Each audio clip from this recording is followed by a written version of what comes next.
Bonjour à tous. Il y a des moments dans l'histoire qui se déroulent dans un silence presque total, des tournants majeurs qui s'opèrent sans le fracas des annonces officielles.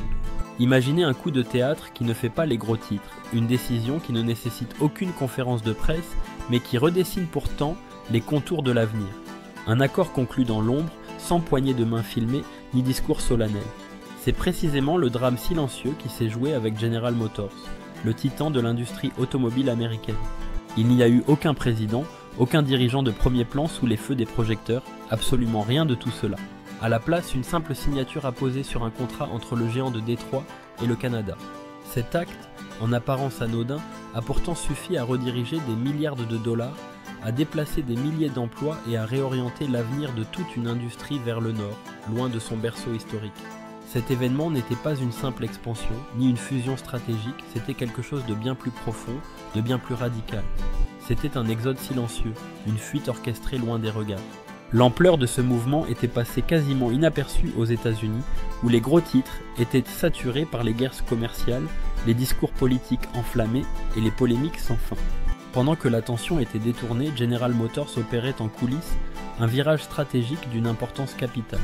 Un virage qui allait inévitablement impacter la vie de millions de travailleurs américains sans que le grand public n'en soit jamais véritablement informé.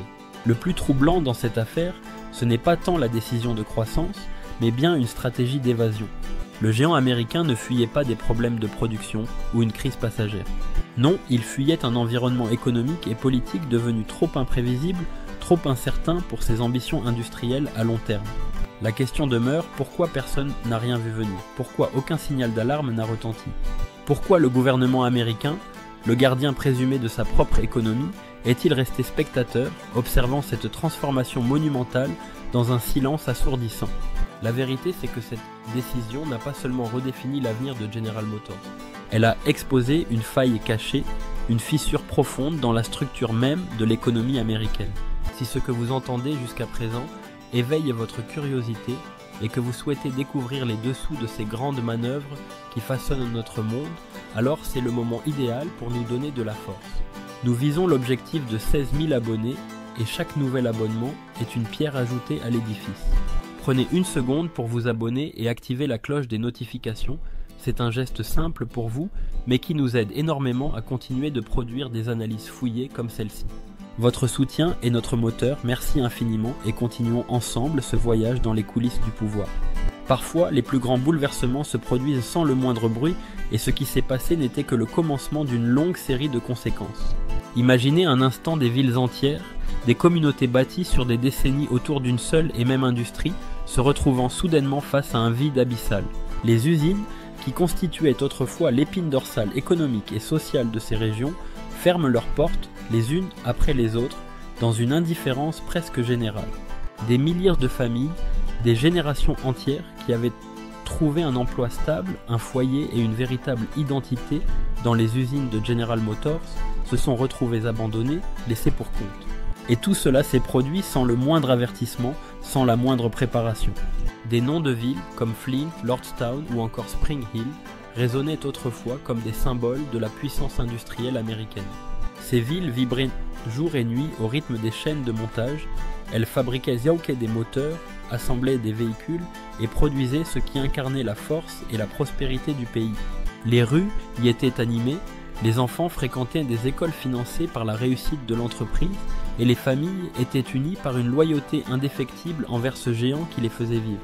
Mais ce monde a volé en éclats et le changement est arrivé avec la brutalité d'un coup ferré. Lorsque General Motors a décidé de déplacer sa production vers le Canada, il ne s'agissait pas seulement d'une simple relocalisation d'actifs. C'était une déchirure profonde, une fracture émotionnelle et sociale, un effondrement de tout ce qui constituait le quotidien de ces populations. Les travailleurs, souvent loyaux à l'entreprise malgré les concessions salariales et les réductions d'avantages sociaux consentis au fil des ans, ont été confrontés à une réalité glaciale. Ils n'étaient plus jugés assez rentables. Le drame ne se résumait pas à des emplois perdus, mais à l'effacement pur et simple d'une identité collective. Ces ouvriers, qui avaient bâti leur vie entière autour de cette entreprise, se sont retrouvés désorientés, dépouillés de leur fierté et de leur avenir. Ce n'était pas un simple plan de licenciement, c'était l'anéantissement de toute une culture, d'un mode de vie. Et pourtant, la question reste entière. Pourquoi ce changement monumental s'est-il déroulé dans un silence si pesant, laissant derrière lui non seulement des usines à l'abandon, mais surtout une lourde perte d'espoir pour des milliers de travailleurs? Le véritable choc pour eux fut de réaliser qu'une nation entière pouvait être abandonnée sans un bruit, sans une protestation. Comment une décision d'une telle ampleur, aux conséquences si dévastatrices, a-t-elle pu passer inaperçue à Washington? Les autorités fédérales ont observé en silence un événement qui allait remodeler le cœur même de l'industrie américaine sans jamais véritablement réagir. L'absence totale d'intervention, de débats parlementaires ou même de simple prise de position publique de la part des responsables politiques reste une question troublante et sans réponse claire. Dans les coulisses du pouvoir, les lois étaient débattues, les plans économiques étaient échafaudés, mais les priorités semblaient être ailleurs.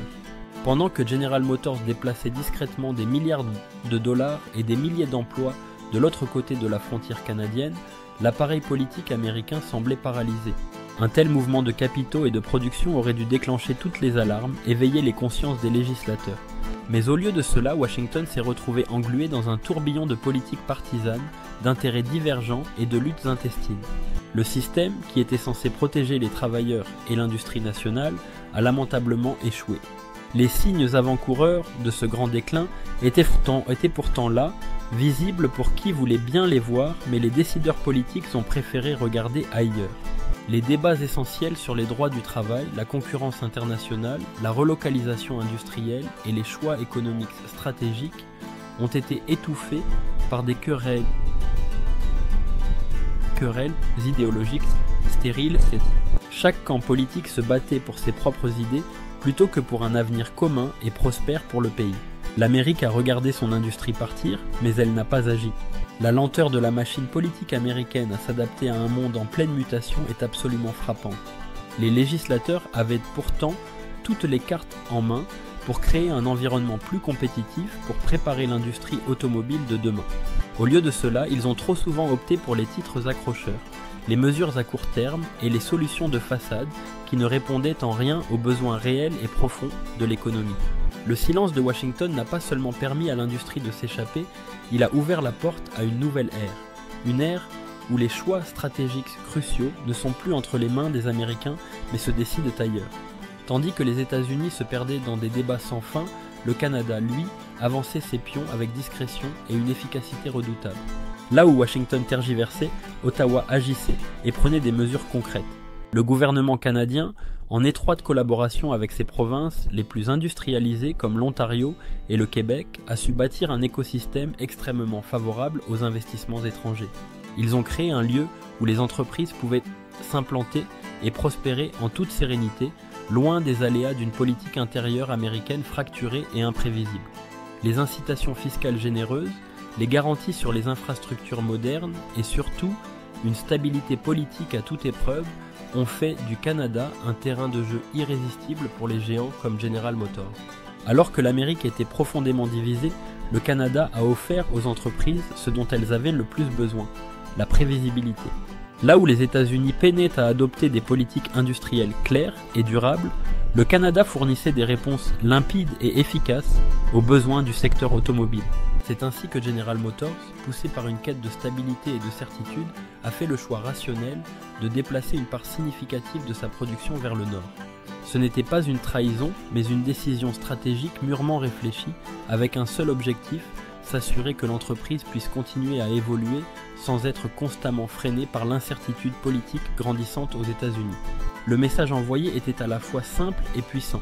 Lorsque l'environnement d'affaires devient trop instable, même une entreprise aussi profondément ancrée dans l'histoire américaine que General Motors finira par choisir de partir.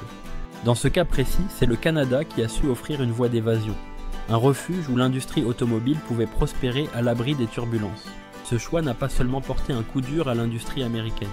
Il a révélé un écart grandissant entre les opportunités offertes par le Canada et celles laissées en friche par les États-Unis. Pendant que l'industrie automobile se redéfinissait au Canada, les concessionnaires américains se retrouvaient, eux, face à une crise sans précédent. Les nouveaux modèles n'arrivaient tout simplement plus. Les camions et les VUS qui remplissaient autrefois les immenses parkings des concessions étaient désormais aux abonnés absents. Les chiffres de livraison, autrefois réguliers et prévisibles, ont chuté de manière brutale, transformant ce qui aurait dû être une simple rupture de stock en une véritable catastrophe commerciale. Les concessionnaires, qui s'étaient longtemps appuyés sur la fidélité de leurs clients et sur des promotions alléchantes, ont vu leur relation avec les consommateurs se détériorer à une vitesse alarmante. Les clients, habitués à pouvoir choisir parmi une vaste gamme de véhicules et à négocier les prix, arrivaient dans des showrooms désespérément vides. Ils découvraient qu'il n'y avait presque rien à acheter, pas de voiture disponible, pas de délai de livraison clair et surtout aucun rabais possible. Le rêve de posséder une voiture neuve s'éloignait à mesure que les stocks fondaient. Pire encore, les financements, qui étaient la pierre angulaire du modèle de vente, sont devenus de plus en plus difficiles à obtenir. General Motors, dans une tentative de limiter ses propres pertes et risques financiers, a drastiquement restreint ses conditions de crédit. Cette décision a coupé l'accès de nombreux consommateurs aux prêts qu'ils avaient autrefois considérés comme acquis. Les remises de fidélité ont disparu, tout comme les fameuses options de financement à 0%. Un gouffre immense s'est creusé entre la demande des consommateurs et l'offre quasi inexistante, et les concessionnaires ont commencé à sentir la pression intenable. Beaucoup d'entre eux ont dû fermer leurs portes, incapables de faire face à la nouvelle réalité. Il ne s'agissait pas seulement d'un problème de produits manquants, il s'agissait d'une profonde crise de confiance.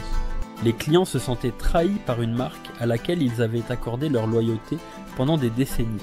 General Motors n'avait pas seulement réduit sa production, elle avait brisé l'un des piliers de son modèle économique, la relation sacrée avec le consommateur final.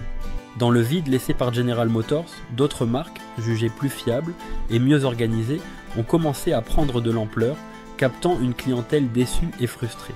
La décision de General Motors a marqué le début de la fin d'une ère pour l'industrie automobile mondiale.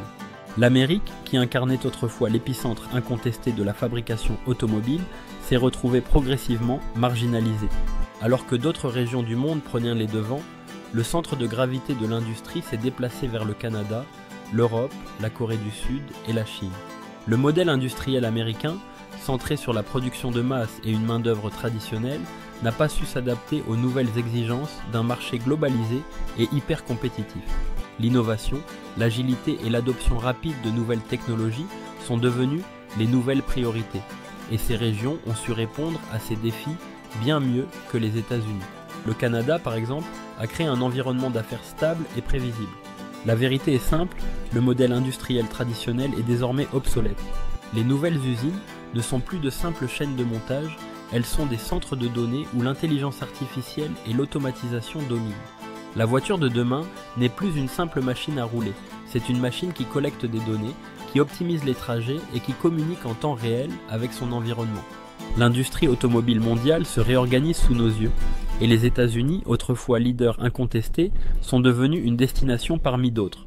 Le véritable défi pour l'Amérique ne réside pas seulement dans la perte de la fabrication de véhicules. Il réside dans le fait que son modèle économique tout entier est remis en question. L'automobile telle que nous la connaissions est en train de disparaître, et l'Amérique devra redéfinir sa place dans cette nouvelle ère où les routes ne sont plus les seules choses à se transformer.